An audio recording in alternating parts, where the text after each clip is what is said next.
Hi, I'm Dr. Alex Melrose and welcome to tonight's live question and answer for New World. This is Pablo and we're going to do our best to answer lots of questions for you this evening. I'll try to get through everything, but anything that I can't, I'll leave for I'll leave for the Perina technical advisor to do tomorrow, or if you just don't like the answers that I give you and you want to ask the same question and get a different answer, maybe try that tomorrow as well.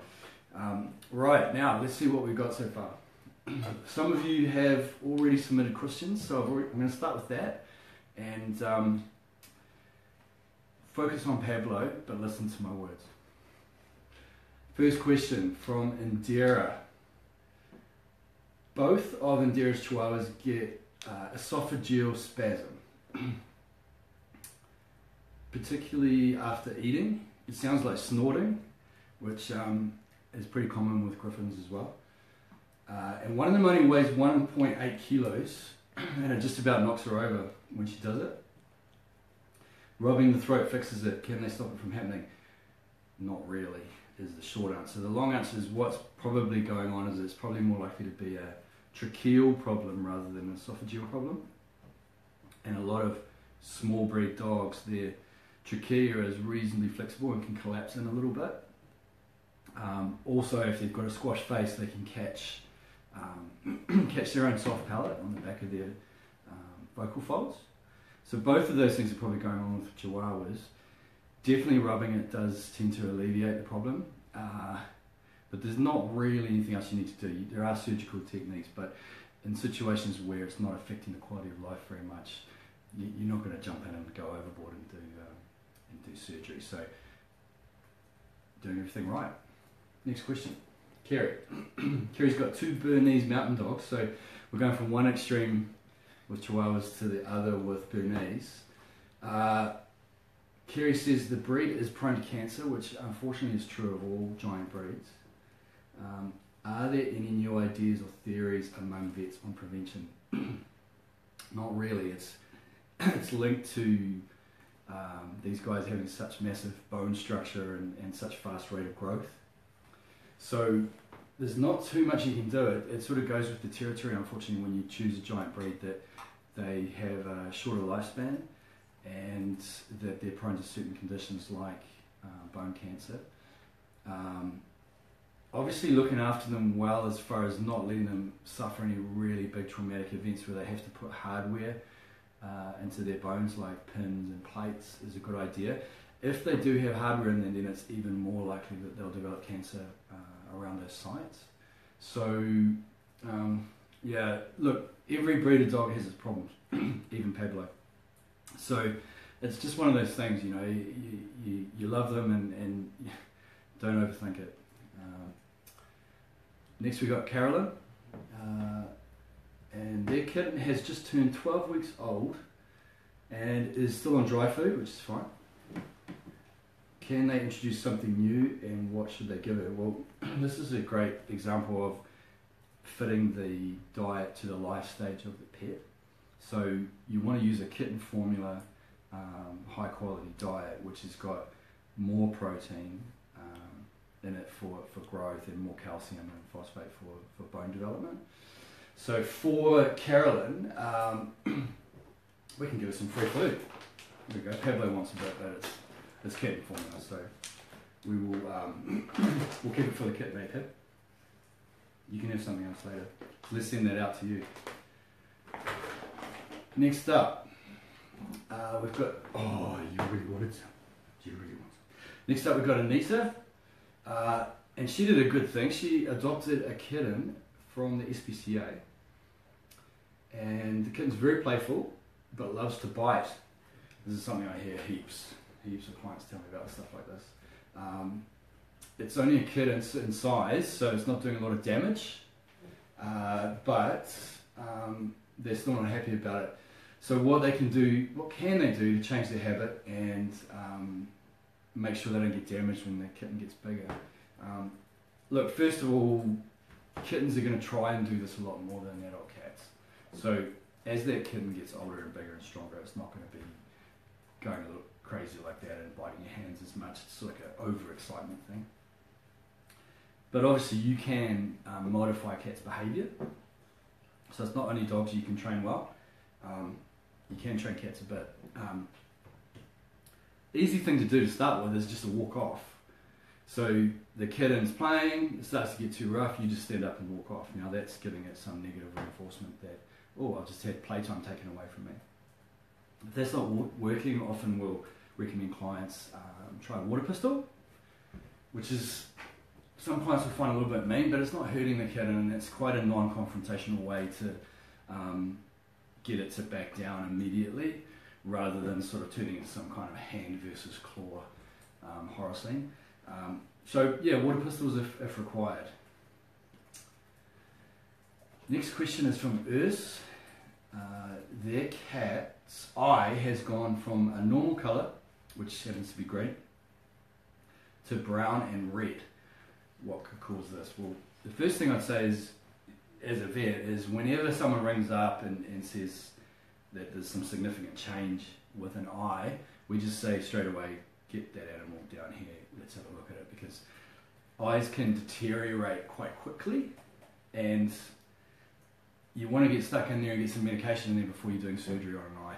So I think for Urs, I think get that checked out as quickly as you can. As to what it could be anything from some kind of benign aging lesion or pigment change to something more sinister like a growth, or it could be secondary to trauma to that eye, either from blunt trauma, where the eye's taken a heavy knock and then there's bleeding inside the anterior chamber, possible damage to the lens, all that sort of stuff can cause sudden changes in colour. But again, it's something that you don't want to try and diagnose at home with the help of Dr. Google. You really want your vet involved very, very quickly.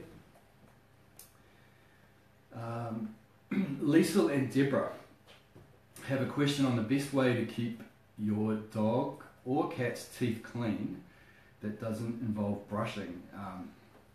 I've already mentioned brushing. I think in dogs, most dogs, that's a pretty realistic thing to try and achieve, is to use a brush, possibly a little finger brush, which is like a thimble. Cats, it's very, very hard. So cats are included in that question, and there's not many cats that are going to let you start brushing your teeth. So it's a really good question. What else can you do? Well, you can feed them a really good diet for a starter. So make sure they're getting some dry food in their diet. That it's a kibble that's hard enough, that the kibble's the right size for the size of the animal to have to work on and to chew on and get some abrasive cleaning from the eating process. And you can also use dental chews, sort of dental chew toy type products work quite well as well. So there's a few things you can do. Now I've got a question from Bon. Bon's husband was feeding their girl cat when Bon was having a baby, and when she returned home, Bon noticed the cat had put on weight. Now, isn't this always the way? It's always the husband's fault. I know personally in my household it is, but also I hear this all the time from clients too. So yeah, first of all, it definitely, Bon, you're right, it would be your husband's fault. Secondly, they did notice she put on a little weight also after being fixed. How do they help her without starving her? Well, look, this is really about two things. One is controlling portion size, or controlling the actual volume of food you're putting down, which involves checking the condition of your own animal. You know, Pablo's a good example because he's a heck of a good-looking dog, but he's a little bit overweight. So you can see how he doesn't have a lot of rib outline here. Got a little bit of waist, could have a bit more, and you could be able to see a little bit more detail in the ribs here. So this is a really good area for you guys to check yourselves on your pets to keep an idea of what condition your animals are in. And if they're looking a little bit like this, or like the last question's cat, then you need to control volume. The other thing you can do is you can look at calorie density. So you can look at products that have lower amounts of calories per gram, sort of weight control products. And I'm using that as a mixture, looking at the condition of the animal and then modifying what is recommended on the packaging down from what's recommended if you're at the ideal weight to, you know, what's recommended if you're a little bit heavier like Pablo. And the other side of the equation there is the human factor, you know. We have to sort of not be manipulated as easily as we are sometimes. So got to keep that in mind, that just because they're asking for more food, it doesn't mean that they need it to survive or to be happy. So we've got to make sure that we're not sort of losing perspective of things there. Hope that doesn't sound too mean. Next question is from Arena. Excuse me. Their pit bull Staffy Cross is prone to ear mites. They treat her religiously, but ear mites always come back. Is there anything you can do that's a permanent result? Yes. Products like very gentle ear cleaners like Epiotic will actually kill off mites in the ears quite well. What happens with the ear mite life stage is that about 10 days later, the larval ear mites will hatch out. So if you don't repeat the treatment within that 10-day cycle, you'll get a whole new batch in there, and that's why they'll appear to keep coming back. So any product that we recommend, we try to make sure that people are doing it every 10 days, possibly for 3 or 4 treatments to really make sure they mop everything up. And it has to be something that's very, very gentle, that's designed to be in the ears so that you don't do any damage to the eardrums. I'm just going to have a drink here. Pablo's set me up.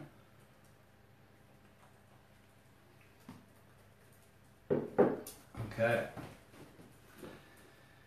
Good questions, by the way. Keeping me on my toes. Kelly says, their boy Storm is a greyhound cross hunterway.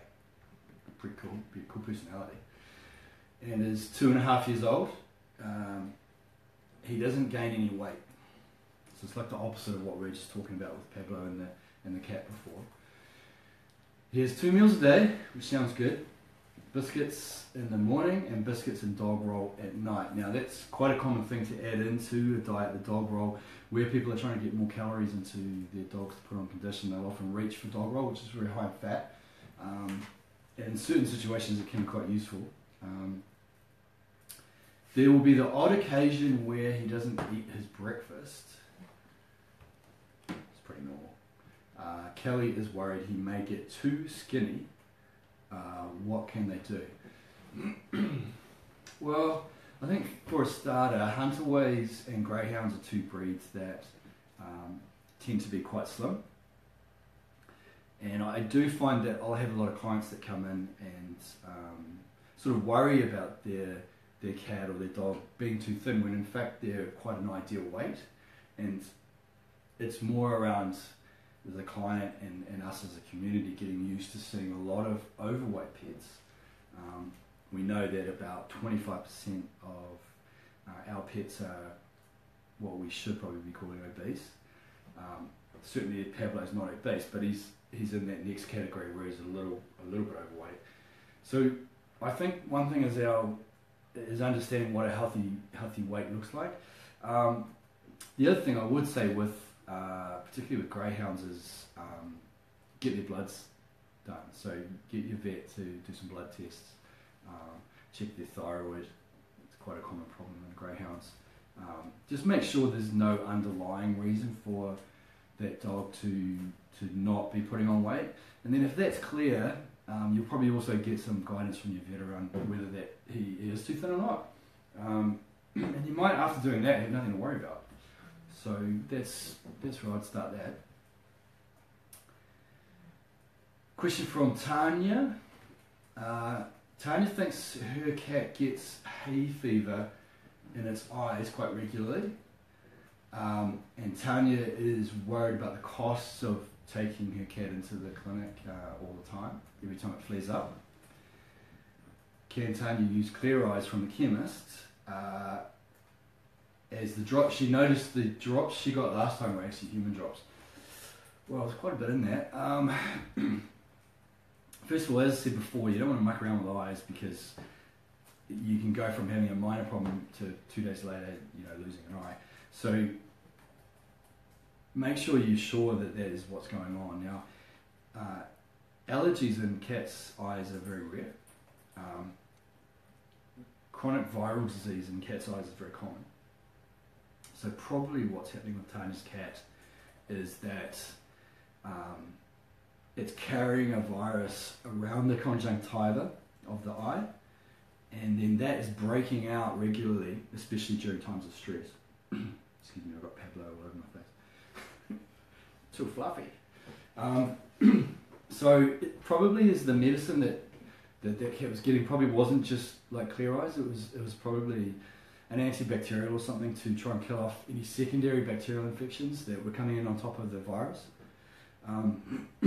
Having said that, you can use clear eye type products just to soothe the eyes and flush them out, and as long as it's something that doesn't have anything in it prescription wise like steroids and stuff, you can't do much damage to the eyes. But I always worry about people trying to medicate things at home, and by the time they come in, then often the problem's really, really bad. It makes our job hard, and it makes it difficult to get a good result at the end of the day. So in theory you can, but I mean, use your vet as much as possible. Excuse me.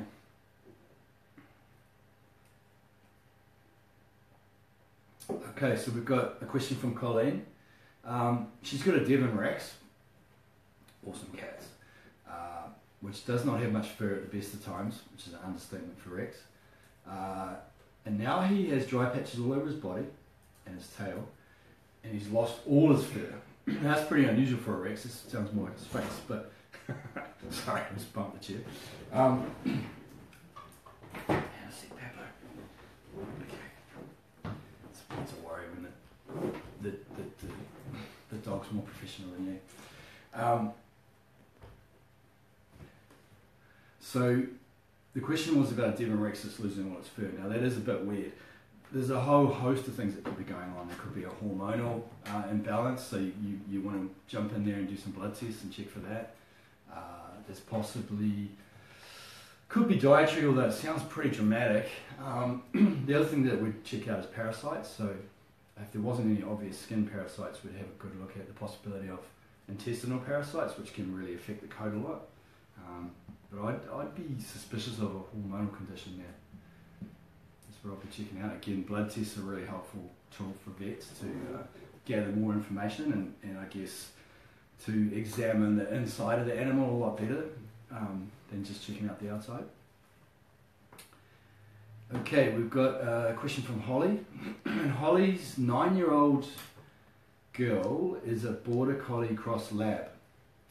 And in Holly's own words, not mine, Holly's dog is a smelly girl. Even when Holly washes her, she gets stinky pretty much the next day.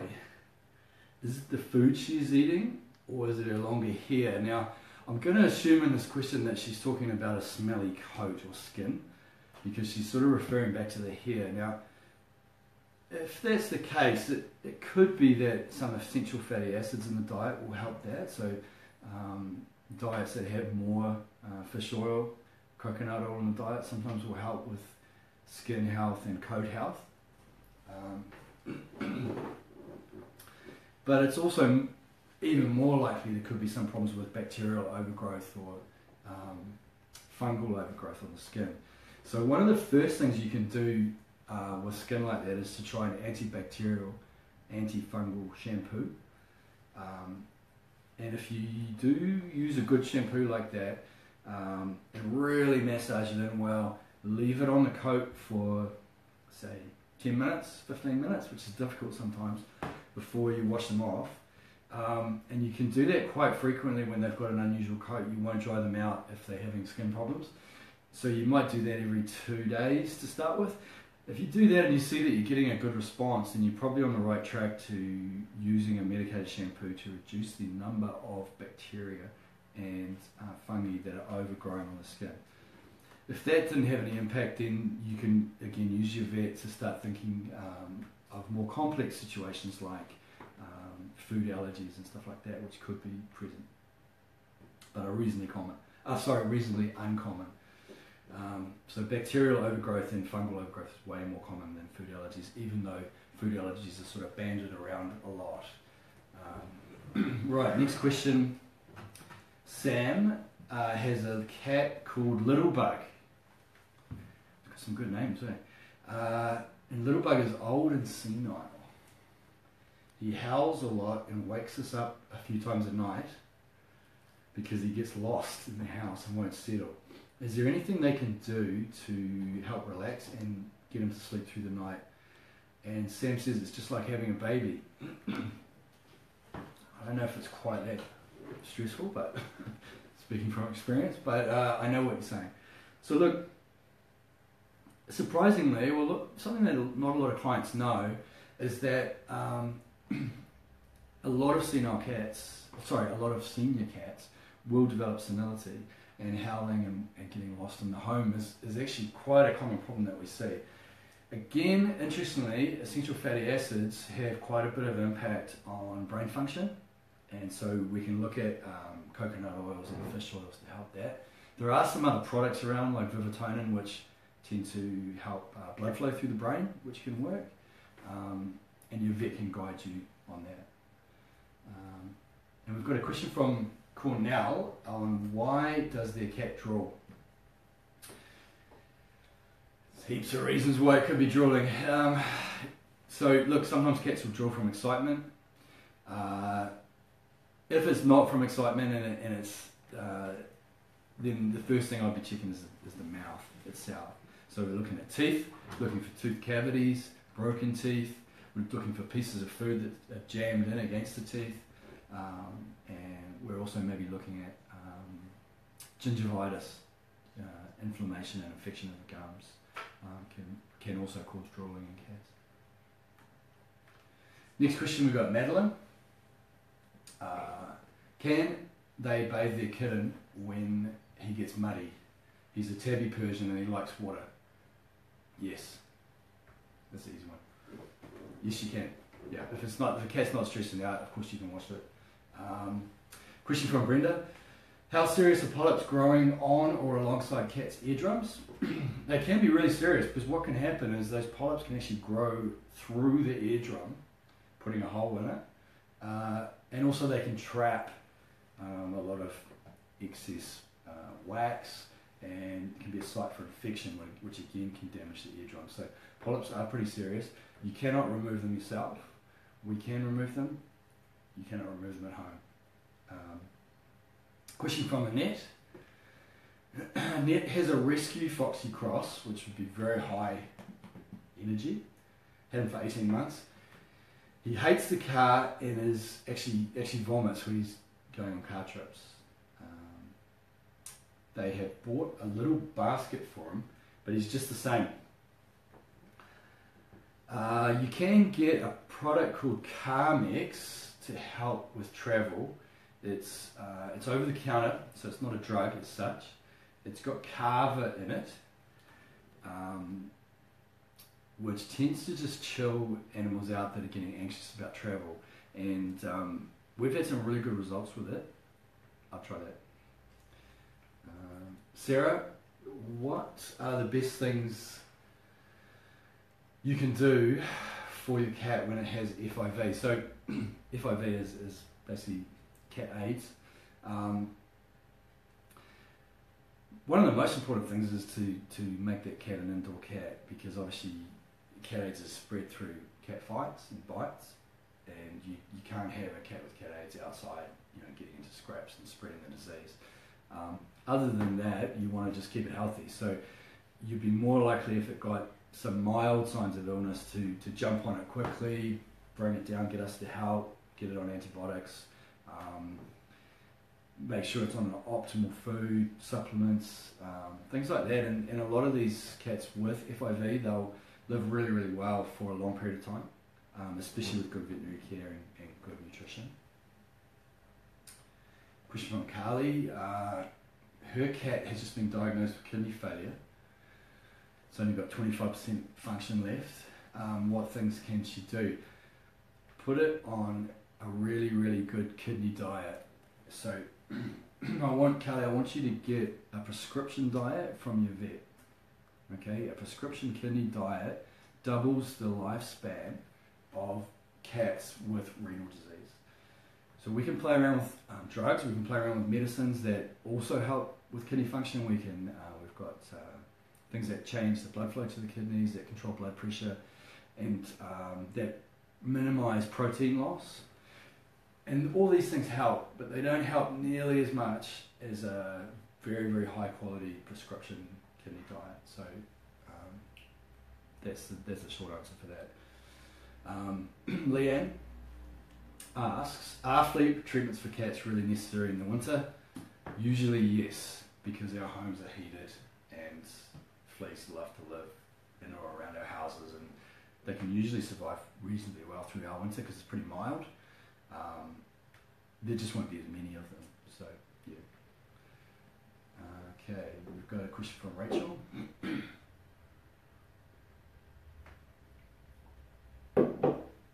How do they get their pity Staffy Cross to take her worm pill? They tried to hide it in the food. She'll eat everything but the pill. They tried to force it down her throat, but you can imagine that it'd be pretty hard on Staffy because they're just so strong. She sort of just keeps it in her mouth, and then I've had clients with pets like that. I've had people come in and swear that they've been tableting their pet, and then a few months later they'll come back in and say, "Oh, we found a pile of tablets down the back of the radiator." So I know it's really hard sometimes. The good thing with worm treatment is you can get topicals. So you can get products that you put on the back of the neck, just like a flea treatment, possibly combined with a flea treatment as well. So that's going to sort that out, and you don't have any more dramas, trying to get a pill down. Well, look, thanks everyone. I've tried to answer as many questions as I could. We've reached the end of the live stream right now, and we've got through nearly 30 questions, so that's pretty cool. Our Perina technical advisor will be back tomorrow, possibly with Pablo again. Enjoy the rest of the evening, and I hope that I was able to help you a little bit. Thanks very much.